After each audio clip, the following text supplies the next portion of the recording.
flies.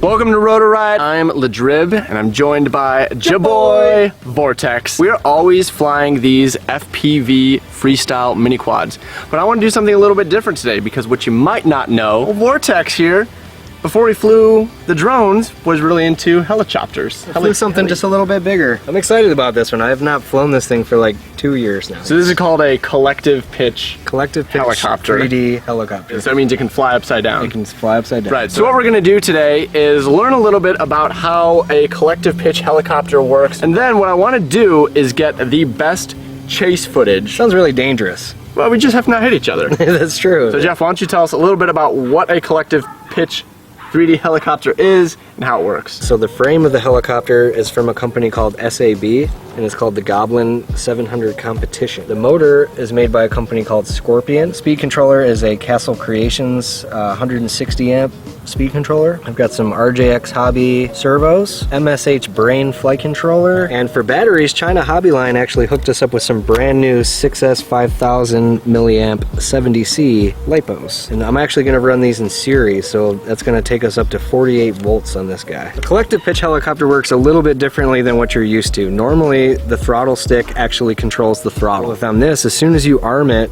the motor's just gonna spin the blades at 100%. And then the way you get lift is that you can actually see, it can make pitch both ways. So what you'll see is when you're in the center, the blades have no pitch on them. So it's just gonna spin. You're not gonna have any lift one way or the other. And then from center up, that's your positive pitch. That's what's gonna make you go up. Center down, it's gonna give you the reverse pitch. So now you're gonna go down. And what that enables you to do is go upside down, but still have the lift to either sustain inverted flight or actually to climb up. For your control to actually move it around, that's a little different too. And it's a little strange how that actually works. So when you move your right stick, you're gonna be moving the swash plate. That's what actually controls forward, back, left, and right of the helicopter. Essentially, whichever way that swash plate is tilted, that's the direction the helicopter is going to fly. And the way it does that, every time this blade crosses over that path, it's putting additional pitch on that blade in that direction, just for that moment as it crosses the swash plate. So instead of like a quad where it's going to speed up or slow down two of the motors, it's actually going to change the pitch of the blade only in that direction that you're trying to go. As you may notice, this is a massive material here with this big head and these long blades. So in order to keep the entire helicopter from spinning out of control the opposite way as this, that's what the tail is doing. Making thrust going this way to counteract this from wanting to spin out of control. You can also add pitch either way with the tail too, to make it spin that way, or reduce the pitch even more to make it spin back the other way. The way that the flight controller on the helicopter works is different. Instead of sending a signal out to a speed controller to speed up or slow down a motor, they're actually connected to servos. It's going to give the servo a signal to counteract the movement. So if I tilt the whole helicopter to the left, the whole swash plate will try to stay level. Same thing backward and forward. If I push it forward, it's going to tell the servo in the back to drop down to try to keep that swash plate level. A helicopter is a much more mechanical device. It's not just all electronic. So there's a lot more mechanical pieces going on. You're flying two 5,000 milliamp hour 6-cell batteries, basically a giant 12 cell. This is what I'm gonna be flying, also by China Hobby Line, 1,500 milliamp hour 4-cell. This gives me about 3 minutes of flight time on my drones, going all out at 60 miles an hour. How much flight time do you get out of all this? About 3 minutes. So that should tell you just how much more power is being made. All right, so let's take all this out to the field. We've got Vortex gonna be piloting this giant helicopter.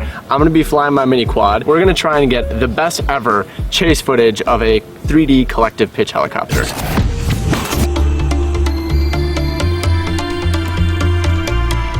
Cameraman, if that thing is coming at me, you tell me to duck and I will throw my... I'm so scared to have my eyes covered, and while that thing is going, whoa, whoa, whoa, whoa, whoa.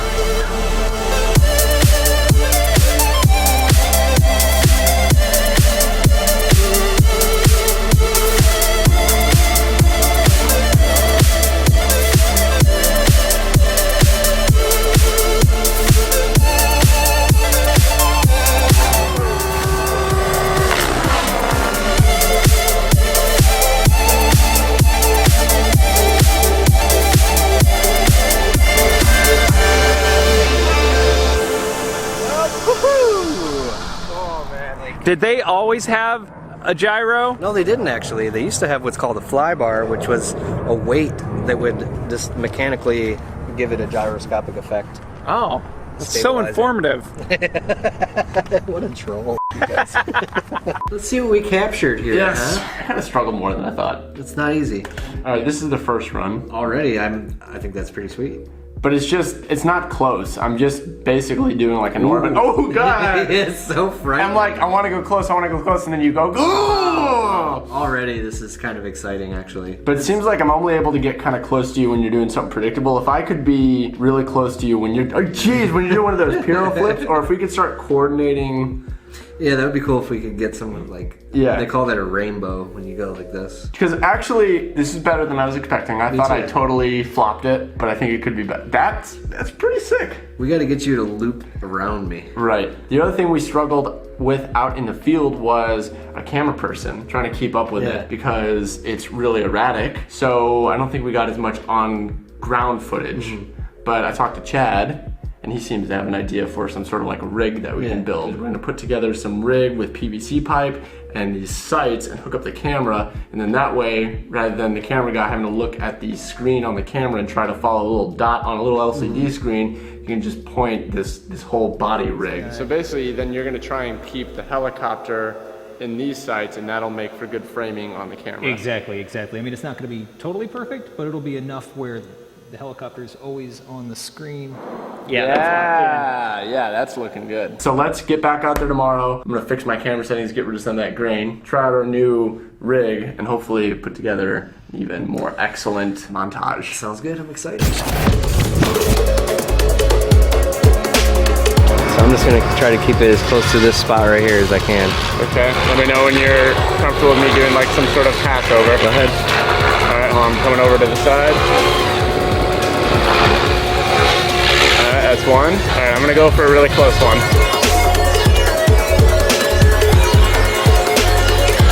That was close. Oh, my heart is racing. All right, I'm about to get going into the circles. All right, and you're going backwards and inverted? Yep. Okay. That's the trick. Oh, I lost you. Oh, yeah. There it is. Okay. Try to get in closer.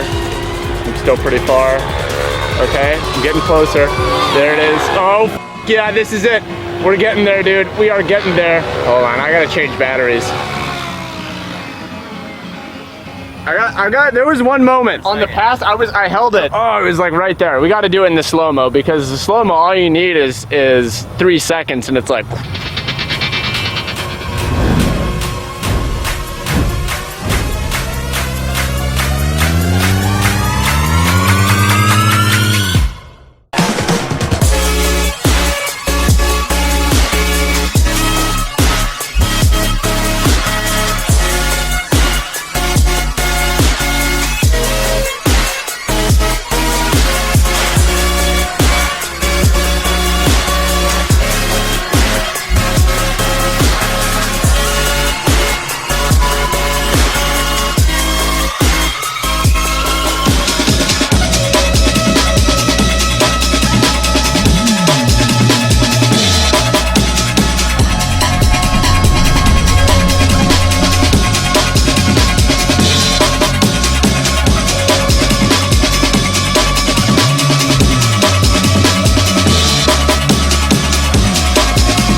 Thank you guys for joining us today. We set out to get the best possible chase footage of a big 3D collective pitch helicopter, and I think we got some really epic shots. I think we got it. All the batteries I'm flying today were provided by China Hobbyline. Thank you, China Hobbyline, for sponsoring this episode. They make everything that you would possibly want if you're doing this FPV mini quad thing. My favorite has to be 1500 high discharge. They rate it at 120C, but they also have other options. They gave me an 1800 milliamp mAh battery, which is a little bit larger, a little bit heavier, so it may not fly as well as a 1500 or a 1300 because of the extra weight, but it's going to give you a little bit more flight time, which is really helpful when you're doing a shoot like this. And if you need even more flight time, or if you're doing something long range, they even have 2200 mAh batteries. And you flew 6S 5070C, but I actually took 2 of them to fly for as long as you could fly off of that one little battery. Just giant bricks. When you're not flying, you can get your beefcake on. It literally weighs as much as the helicopter. It does. 2 batteries. If you want to get stocked up on mini quad gear, including some China Hobby Line batteries, make sure to visit store.rotorriot.com, link in the description. So if you enjoyed this video, make sure to subscribe, hit that like button, do all the things, leave a comment. Don't forget the bell.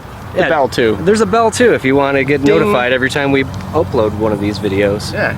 You know you want us in your phone being like, hey, watch our videos. We uploaded.